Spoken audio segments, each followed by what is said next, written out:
നമസ്കാരം. മാധ്യമങ്ങൾ നൽകുന്ന ചില വാർത്തകൾക്ക് തീർച്ചയായിട്ടും നമുക്ക് അഭിപ്രായ വ്യത്യാസമുണ്ട്. അസത്യമായ വാർത്തകൾ, അർത്ഥസത്യമായ വാർത്തകൾ, വല്ലാതെ പക്ഷം പിടിച്ചുള്ള വാർത്തകൾ ഒക്കെ തന്നെ തീർച്ചയായിട്ടും ഒരു മാധ്യമത്തിന് ഒരു പക്ഷം ഉണ്ടാകണം.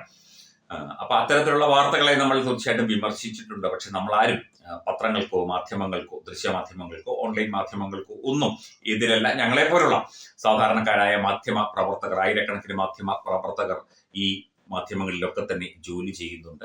അവരൊക്കെ കുടുംബം പുലർത്തുന്നത് ആ ജോലി കൊണ്ടാണ്. ഇപ്പോൾ മാധ്യമം എന്ന പത്രം ഏതാണ്ട് പൂട്ടിയ അവസ്ഥയിലാണ്, അല്ലെങ്കിൽ പൂട്ടി എന്ന് തന്നെയാണ് മനസ്സിലാക്കുന്നത്.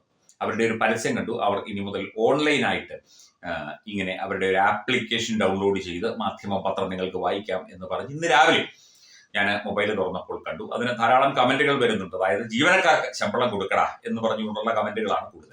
മാധ്യമത്തിന്റെ വിശ്വാസങ്ങളെയോ അല്ലെങ്കിൽ മാധ്യമത്തിന്റെ പത്രധർമ്മത്തെക്കുറിച്ചോ മാധ്യമത്തിന്റെ എഡിറ്റോറിയൽ തീരുമാനങ്ങളെ കുറിച്ചോ നമുക്കാർക്കും പ്രത്യേകിച്ച് അഭിപ്രായമൊന്നുമില്ല. അവർ നടത്തുന്ന പത്രം അവർക്ക് എന്ത് വേണമെങ്കിലും അതിനകത്ത് പറയാം. നല്ല നിലയ്ക്ക് പൊക്കോണ്ടിരുന്ന ഒരു പത്രമാണ്. ഞാനൊക്കെ മാധ്യമം വായിച്ചിരുന്ന ഒരു കാലം ഉണ്ടായിരുന്നു. ശരിക്കും മാതൃഭൂമി, മനോരമ, കേരള കൗമുദി കഴിഞ്ഞാൽ മാധ്യമം എന്നുള്ള ഒരു നിലവാരത്തിൽ മാധ്യമം എത്തിയിരുന്നു ഒരു കാലത്ത്. പിന്നീട് മാധ്യമത്തിന്റെ മാനേജ്മെന്റ് ഇത്തരത്തിൽ ജീവനക്കാർക്കെതിരെ തിരിഞ്ഞു. അതായത് ജീവനക്കാർക്ക് കൃത്യസമയത്ത് ശമ്പളം കൊടുക്കില്ല, ആവശ്യമില്ലാതെ ജീവനക്കാരെ അവിടുന്നും ഇവിടുന്നും ട്രാൻസ്ഫർ ചെയ്യുന്നു. വടക്കൻ കേരളത്തിലും ഗൾഫിലും അടക്കം നല്ല പ്രചാരം ഉണ്ടായിരുന്ന പത്രമാണ്. അത്തരത്തിൽ ജീവനക്കാരെ, പത്രപ്രവർത്തകരായ ജീവനക്കാരെയും അല്ലാത്തവരെയും മാനസികവും അതുപോലെ തന്നെ സാമ്പത്തികവുമായി പീഡിപ്പിക്കുന്നു. അതുപോലെ കൊറോണ കാലത്ത് പിടിച്ചുവെച്ച ശമ്പളം പോലും കൊടുക്കുന്നില്ല. മാന്യമായി പിരിഞ്ഞു പോകുന്നതിന് വേണ്ട നടപടികൾ എടുക്കുന്നില്ല. ഒപ്പം തന്നെ മാധ്യമത്തിന്റെ ചില ഉസ്താദുമാരും ചില വേണ്ടപ്പെട്ടവരും ഒക്കെ ചേർന്ന് ജീവനക്കാർക്കെതിരെ തിരിയുകയും ചെയ്തു. KWJ ഉൾപ്പെടെയുള്ള യൂണിയനുകൾ ഈ വിഷയത്തിൽ ഇടപെട്ടിട്ടുണ്ട്. മാധ്യമത്തിന്റെ ഓഫീസിന് മുന്നിൽ കഴിഞ്ഞ ദിവസം നിരാഹാര സമരമൊക്കെ ഉണ്ടായിരുന്നു. പിരിഞ്ഞു പോകുന്നവരെ പോലും മാന്യമായിട്ട് പണം കൊടുത്ത് അവരുടെ ആനുകൂല്യങ്ങൾ കൊടുത്ത് പിരിച്ചുവിടാൻ മാധ്യമ മാനേജ്മെന്റ് തയ്യാറാകുന്നില്ല എന്നുള്ള പരാതിയാണ് നിലനിൽക്കുന്നത്. ഇതൊരിക്കലും നമുക്ക് അംഗീകരിക്കാൻ പറ്റില്ല.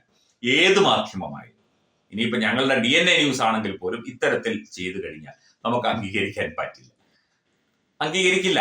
ഏത് മാധ്യമമായാലും ജീവനക്കാർക്ക് അർഹമായ ആനുകൂല്യങ്ങൾ, അവരുടെ വേജ് ബോർഡ് അനുസരിച്ചുള്ള അവർക്ക് കിട്ടേണ്ട ആനുകൂല്യങ്ങൾ, പ്രൊവിഡന്റ് ഫണ്ട്, ഗ്രാറ്റുവിറ്റി, അവരുടെ മറ്റ് അലവൻസുകൾ എല്ലാം കൃത്യമായി കൊടുത്ത് വേണം അവരെ പിരിച്ചയക്കാൻ. ഇത് നിർബന്ധിതമായി പലരെയും രാജിവെപ്പിക്കുകയോ അല്ലെങ്കിൽ ട്രാൻസ്ഫർ ചെയ്ത് പീഡിപ്പിച്ച് അവരെ സ്വയം രാജിവെക്കാൻ അവരെ പ്രേരിപ്പിക്കുകയാണ്.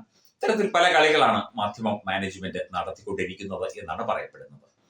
ഇത് അംഗീകരിക്കാൻ പ്രയാസമാണ്. വെറുതെയല്ല പത്രങ്ങൾ പൂട്ടിപ്പോകുന്നത്. ജീവനക്കാർ കൈവിട്ടോ അല്ലെങ്കിൽ ജീവനക്കാരെ കൈവിട്ടോ ഒരു സ്ഥാപനം പൂട്ടിയിരിക്കും. ആ സ്ഥാപനത്തിന് പ്രവർത്തിക്കാൻ പറ്റില്ല. ഒരു സ്ഥാപനത്തിന്റെ ഹൃദയം എന്ന് പറയുന്നത്, ഹൃദയവും നാഡീഞരമ്പുകളും എന്ന് പറയുന്നത്, ഇപ്പോൾ തലച്ചോറ് അല്ലെങ്കിൽ മറ്റവയവങ്ങളൊക്കെ തന്നെ മാനേജ്മെന്റിന്റെ ഭാഗമാണ് എങ്കിലും ഹൃദയവും നാഡീഞരമ്പുകളും ആ പ്രവർത്തനവും ഒക്കെ തന്നെ ആ സ്ഥാപനം നിലനിൽക്കുന്നത് തന്നെ ആ ജീവനക്കാരെ കൊണ്ടാണ്. പത്രപ്രവർത്തകരായ ജീവനക്കാരും അല്ലാത്തവരും നമ്മളെല്ലാവരുടെയും ഒപ്പമാണ്. അത്തരം ജീവനക്കാരെ അവർക്ക് അർഹമായ ആനുകൂല്യങ്ങളും മാന്യമായ ശമ്പളവും കൊടുക്കാൻ ഒരു സ്ഥാപനം, അത് പത്രസ്ഥാപനമായാലും വേറെ ഏത് മാധ്യമ സ്ഥാപനമായാലും ഏത് സ്ഥാപനമായാലും അവർ അത് ബാധ്യസ്ഥരാണ്. അവർ അത് ചെയ്തേ പറ്റൂ. നമ്മൾ തീർച്ചയായിട്ടും ജീവനക്കാർക്കൊപ്പമാണ്. മാധ്യമം പൂട്ടണം എന്നൊന്നും നമ്മൾ പറയുന്നില്ല. പക്ഷേ തീർച്ചയായിട്ടും ഇത്തരത്തിൽ ഈ ജീവനക്കാർക്കെതിരെ നിന്നാൽ, ജീവനക്കാരെ വെറും പുഴുക്കളായി ചിത്രീകരിച്ചാൽ, അല്ലെങ്കിൽ അവർക്ക് വേണ്ട ആനുകൂല്യങ്ങൾ കൊടുക്കാതിരുന്നാൽ ഏത് സ്ഥാപനവും പൂട്ടിപ്പോകും. അതുതന്നെയാണ് ഇവിടെയും സംഭവിക്കുന്നത്.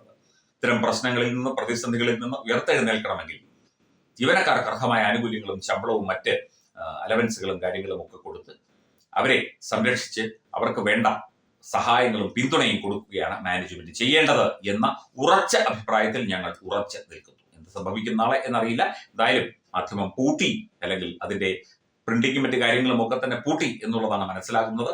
പുനരാരംഭിക്കട്ടെ, നല്ല രീതിയിൽ പ്രവർത്തിക്കട്ടെ. പക്ഷേ ജീവനക്കാരെ കൈവിട്ടുകൊണ്ടുള്ള കളിക്ക് ഒരിക്കലും കൂട്ടുനിൽക്കാൻ പറ്റില്ല.